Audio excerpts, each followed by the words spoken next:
क्या चुनावी लहर के तहत शंकराचार्य बदल लेते हैं अपना पाला? और कैसे मनोज तिवारी ने योगी के बटोगे तो कटोगे नारे का समर्थन करके और छठ पर्व का गाना सुनाकर जीत लिया महाराष्ट्र की जनता का दिल, बताएंगे हमारी इस खास रिपोर्ट में। पर उससे पहले आयोन भारत को सब्सक्राइब कर लीजिए। नमस्कार, मैं हूं आपके साथ स्नेह श्रेयस। आयोन भारत देख रहे हैं आप। सबसे पहले यहां बात करते हैं शंकराचार्य अविमुक्तेश्वरानंद की। तो अविमुक्तेश्वरानंद महाराष्ट्र की एकनाथ शिंदे सरकार का उन्होंने समर्थन किया है और जनता से अपील की है कि वो एक बार फिर से इस सरकार को मौका दे। इसके साथ ही उन्होंने इशारों में सीएम योगी की भी तारीफ कर दी। सबसे पहले आप सुनिए कि शंकराचार्य ने क्या कहा है। जो गाय के लिए खड़ा है, अगर उसके लिए हम नहीं प्रशंसा करेंगे, उसके लिए अगर हम अनुरोध नहीं करेंगे लोगों से, तो किसके लिए करेंगे? और हिंदू जात से हम कहना चाहते हैं, जो भी हिंदू महाराष्ट्र में है, विधानसभा का चुनाव आया है, जिन लोगों ने गौ माता को राज्य माता का दर्जा दिया, उन्होंने शिवाजी महाराज वाला काम किया है। शिवाजी महाराज ने गौ रक्षा की थी, इसीलिए शिवाजी महाराज की पदवी थी गौ ब्राह्मण हिंदू प्रतिपालक, ये उनको पदवी मिली थी। उसमें से गौ पालन तो कर ही दिया, गौ माता के सम्मान को इन्होंने बढ़ा दिया। अगर इस सरकार को आप दोबारा नहीं रिपीट करोगे तो पछताना पड़ेगा। इसलिए महाराष्ट्र के हर हिंदू से हम कहना चाहते हैं कि इस सरकार को फिर से मौका दे और ये सरकार आपके कल्याण का कार्य और आगे बढ़े। हमारा किसी पार्टी विशेष से कोई लेना देना नहीं, अच्छा काम जो करे उसके लिए हम खड़े रहते हैं। चलिए, अच्छी बात है। न्याय के साथ तो सभी को खड़ा रहना चाहिए, मगर बेहद रिस्पेक्ट के साथ मेरा एक सवाल है कि अविमुक्तेश्वरानंद ने तो अंबानी की शादी में उद्धव ठाकरे का समर्थन किया था।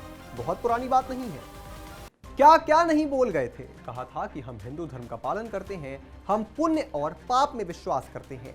विश्वासघात को सबसे बड़े पापों में से एक माना जाता है।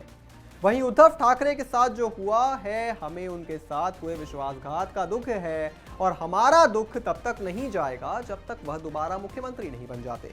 फिर अचानक उनके सुर कैसे बदल गए? शायद वो भी इस बात को जानते हैं कि इस वक्त बीजेपी की लहर सिर्फ इसलिए नहीं है कि बीजेपी ने काम अच्छा किया है, बल्कि इसलिए भी है क्योंकि हिंदू जाग रहा है। और अगर उद्धव ठाकरे का समर्थन करेंगे तो शंकराचार्य को जनता उनसे सवाल पूछेगी कि अप्रैल 2020 में पालघर में साधुओं को पीट कर उनकी हत्या कर दी गई थी, जिसको लेकर देश भर में विरोध देखने को मिला था। इस घटना को लेकर उद्धव सरकार की जमकर किरकिरी हुई थी। तो ऐसे इंसान का आप समर्थन कैसे कर सकते हैं, जिनके पिता कट्टर हिंदू थे, अपने आप को मैड हिंदू बोलते थे?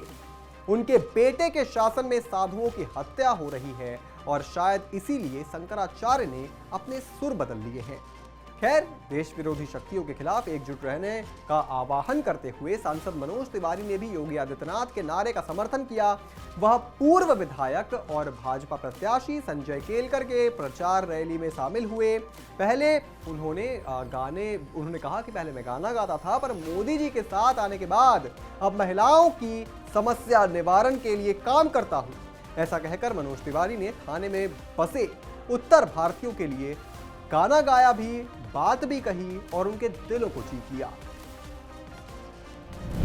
इसका जवाब दे देता हूँ। देखो, एक रहेंगे तो सेफ रहेंगे, ये पूरे देश के लोगों के लिए मंत्र है।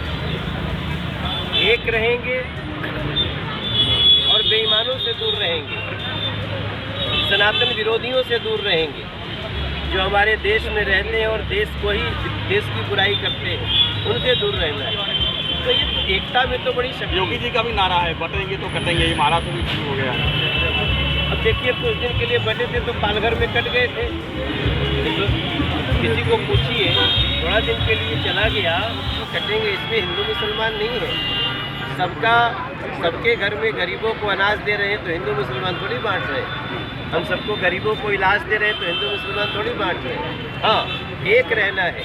सभी समझते हैं कहाँ रहना है, एक कैसे रहना है।